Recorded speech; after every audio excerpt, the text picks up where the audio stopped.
Welcome to Her Story, the history of Southeast Asia told from her perspective.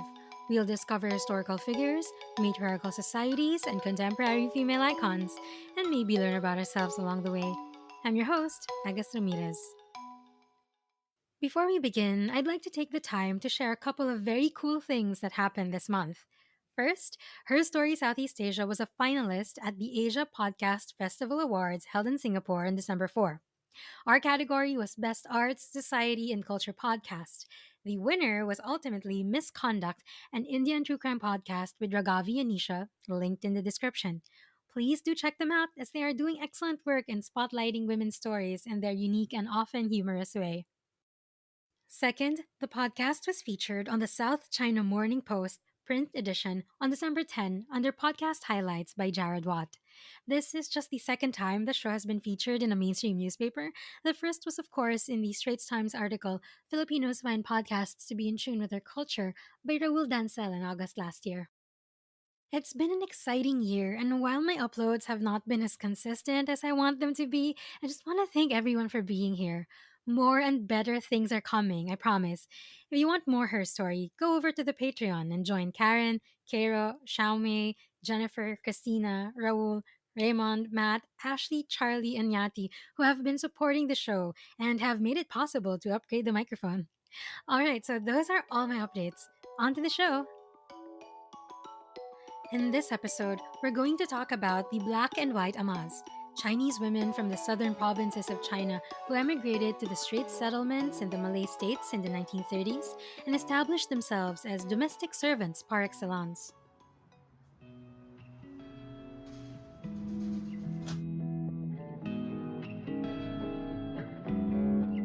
If these walls could speak, they tell you I'm rehearsing. Kept replaying that scene when we met on Penang Hill. But why, oh why? Why can't I get this was outright? Will I, oh why? Come out from this prison tonight. You've seen Crazy Rich Asians, right? If you've been obsessed with the books and the movie like I've been, you probably know the different sets, costumes, references. If you remember the first ever episode of Her Story C Pod, we played a clip of Astrid Leong buying Queen Subiala's earrings.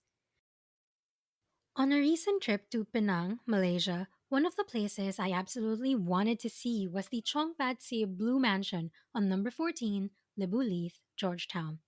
This was where Michelle Yeoh, as Eleanor, walked into the mahjong session only to find Rachel Chu waiting to confront her one last time. This is where our story starts today, because on the second floor, in one of the exhibits about the former inhabitants of the mansion, there is a panel depicting women in a very distinct uniform. This is what it says. The famed black and white Amahs, the first sisterhood of women from China who chose to leave their homes for strange and foreign lands rather than be married off at a young age and be subservient to their husband's family. They devoted their entire lives as nannies and cooks for wealthy European and Chinese families and retired to shared sisterhood homes bought with their hard earned savings. Most were from Guangdong province and were impeccably attired in uniforms of white tops and black pants. Of course, it's impossible to fit nuance in a little exhibit blurb like this, but I think you'll agree that it's just begging for an episode. So here we are, and off we go. During the Qing dynasty, which lasted up to 1912, Chinese women couldn't really emigrate even if they wanted to. There was an imperial decree against it, and social norms pretty much confined them to the home. According to Dr. Wee Kiat Jin, much of the latter had to do with ancestor worship. Living descendants tended to the spirits of the dead through various rituals, and deserting them was only done under desperate circumstances, for example, to find work elsewhere. In cases where men had to leave, women tended to the ancestors. Their Confucian duty was to serve the home and give birth to male children, preferably. So it was mostly Chinese men who came to Nanyang or Southeast Asia to become sinke or indentured laborers. Obviously, they often didn't make enough to support a family. In the 1930s, though, things changed. Because of the Kuomintang communist conflict and the Second Sino-Japanese War, life became harder and harder, and the Chinese had to set aside their filial traditions to survive. Many of them figured British Malaya was a pretty good option as it was relatively peaceful and stable.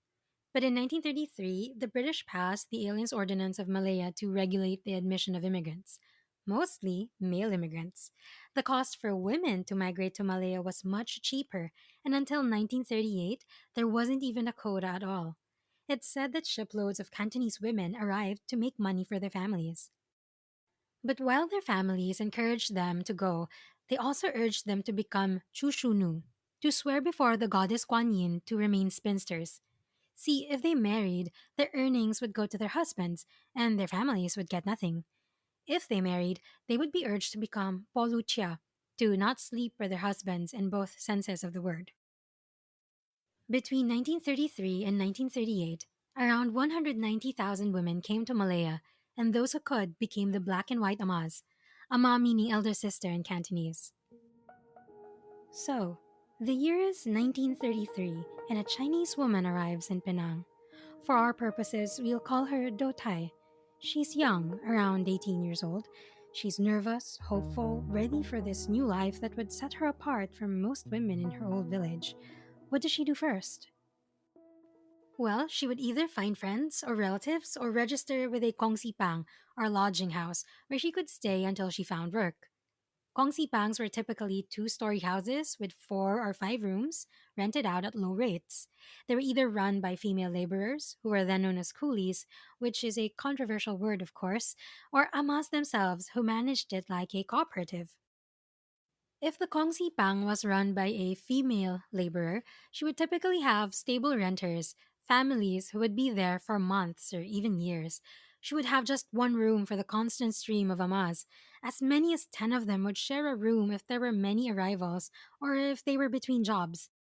Conditions were pretty rough, with so many people sharing bathrooms and bad ventilation, limits imposed on electricity and water. But like I said, they don't usually stay there for long. They would move on to their employers' houses as stay in nannies. When the Amas would run the houses, it was typically better. That's because the Amas would stay at their employers' houses during the day and go back to their house at night, so it was really more of a home for them. In both cases, the Kongsipangs performed important roles beyond lodging. First, the heads of these houses would advise new arrivals of local culture and the type of behavior expected from them, which was, of course, loyalty and hard work. They discouraged them from interacting with men and other ethnic groups. Second, they acted as placement agencies. Some employers would even visit the Kongsipang to find a new ama. Amas preferred referrals, though they wanted to know what they were getting into based on other women's previous experiences. European families were the preferred clients, but eventually they went to work with more and more Chinese families when the British withdrew from Malaya. Third, these houses also became meeting places where they could exchange news from home or just hang out on their days off. It became their social network too, which was key to their survival in an entirely new country. Fourth, Kongsi Banks also played a role later in life when they retired. More on that later. Let's say Dotai rented a spot at the Kongsi Pang run by a female laborer. She stays there for a couple of weeks until she finds an employer. She then moves to a big double-story house called Ang Mo Lao. In Hokkien, that means European bungalow, and you can still find them today, usually repurposed as boutique hotels or fine dining restaurants. On Jalan Sultan Ahmed Shah, there's the mansion built by tin miner Leong Yin Kian and Hardwick Hall built by lawyer Lim Cheng Yen. There's also Francis Light's former residence, Suffolk House. Francis Light is known as the founder of Penang, although you know how we feel about these terms with regards to colonization. After the break, we'll follow Dutai's journey from the Kongsi Pang to the Ang Mo Lao. You've heard of the terms colonization or decolonization in bits and pieces. But do you find European colonization too broad and too complicated to get into? Well, there is now a podcast for you. Join me, Fidelity, on an introduction through the history of colonization. We will cover not just the major wars and conquests that took place, but also the perspectives of people who have been neglected in the grand Eurocentric narrative of discovery in colonial lens. You can find the History of Colonization podcast on Spotify, iTunes, or wherever you get your podcast from. So I wrote this song to tell you I'm still in love with your eyes. My heart still beats for you like it used to. All I ask is one more try. 'Cause your love feels like paradise. 'Cause your love feels like paradise. I hope it never dies. As she begins her new job, Do Tai changes from her travel clothes into black satin trousers and a white cotton top. In most photos, Amahs had their long hair pulled back into a single braid that ran down their back or in a bun at the base of their neck, probably because these were practical ways to keep their hair out of their face throughout their long days. Dr. Wee Kiat Jin writes in a footnote that according to a former Ama, the color of the top was not always white. Sometimes they were gray or blue, but the trousers were always black. The family she works for probably has young children.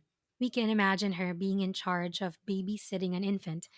Affluent Chinese families often had an ama for each child. When she's not babysitting, Dotai would do everything else, from going to the market to cooking, sweeping, and cleaning the entire house. She would do this for the next 10 to 15 years. Sometimes, amas stay with a single family until they retire at age 65. So here we have Dotai in black and white. She was probably a little stern. Highly professional, she did not need to be supervised. In fact, she did most of the supervising. She disciplined the children. Some employers were even said to be a little scared of their amas. Children, of course, developed a strong relationship with them. They loved and feared their amas and often grew closer to them than their own parents.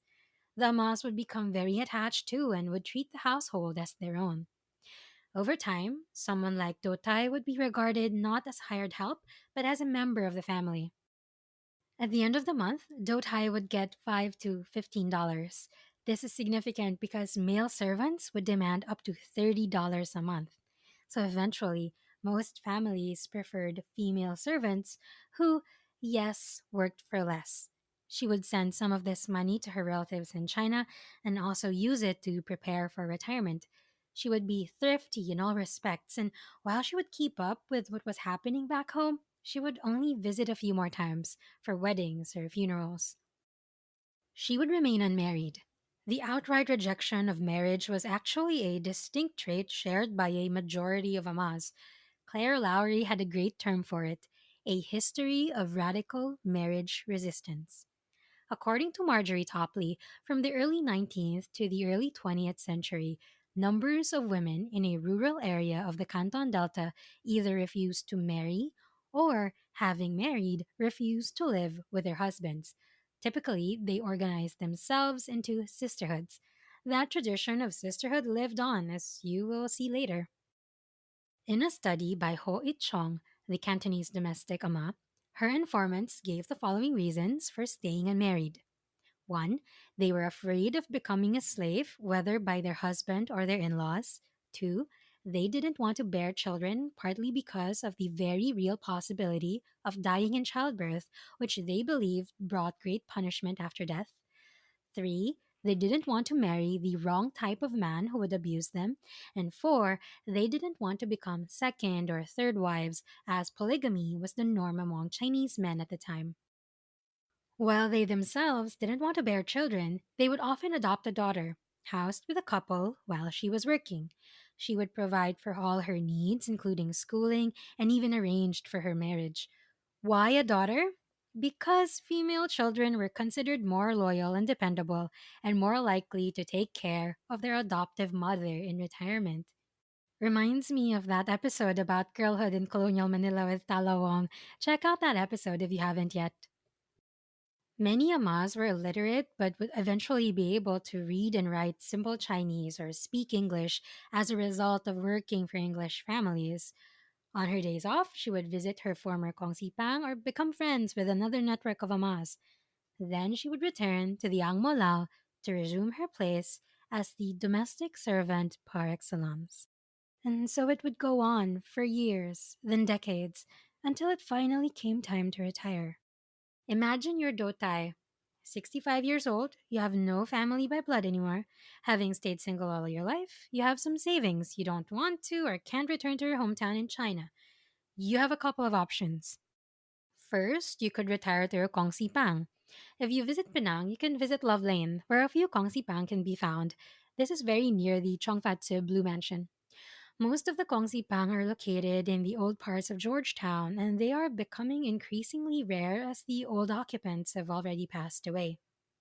Amahs who wanted more freedom and independence opted to join their sisters in a Kongsi Pang or collectively rent a house and share expenses and chores. And of course, having lived a life of hard work, many of them couldn't really stay idle. One retired Ama, who was unnamed by Dr. Wee but was a close friend of his family, lived alone in a rented room.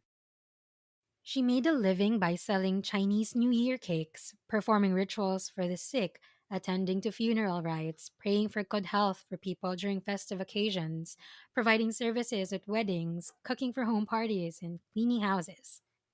Second, if you were more devout, you could go to a chai tang. In most large towns in Malaya, there were institutions called chai tang or vegetarian halls. These were residences for both local and immigrant Amas. A typical resident would be a middle aged or elderly vegetarian woman who was a devotee of Kuan Yin, the goddess of mercy. One example is the Four Thai Institution at Jalan Bagan which also has a school for girls, a female orphanage, and a temple. In order to live at the Chaitang, the retired ama or her employer would deposit a lump sum or pay in installments. Those who didn't have money to give rendered their services instead, managing the grounds and preparing food for others, for example. As is implied, the residents were required to become vegetarian, which was not a huge adjustment for the most part because most amas already had a vegetarian diet every 1st and 15th day of the Chinese lunar calendar. Residents were free to come and go as long as they did the domestic chores assigned to them and observed religious responsibilities like prayers and honoring celebrations like Wasak, the birthday of deities.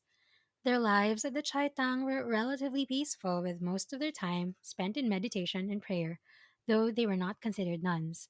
They were also free to accept gifts from their former employers. Some vegetarian houses had death benefit schemes which required monthly payments of a premium and, upon death, entitled them to a decent funeral equipped with a band and a guaranteed body of mourners. This was very important because if you had no family, you were probably not going to get a Chinese burial. Being in the Chai Tang guaranteed against that. In the 70s and 80s, live in domestic service became less attractive to local women, especially since there were more opportunities for work. But that doesn't mean there was no demand, of course. Families still needed help, especially young urban working couples. So they began to employ young women from the Philippines, Thailand, Indonesia, and Sri Lanka with short term contracts.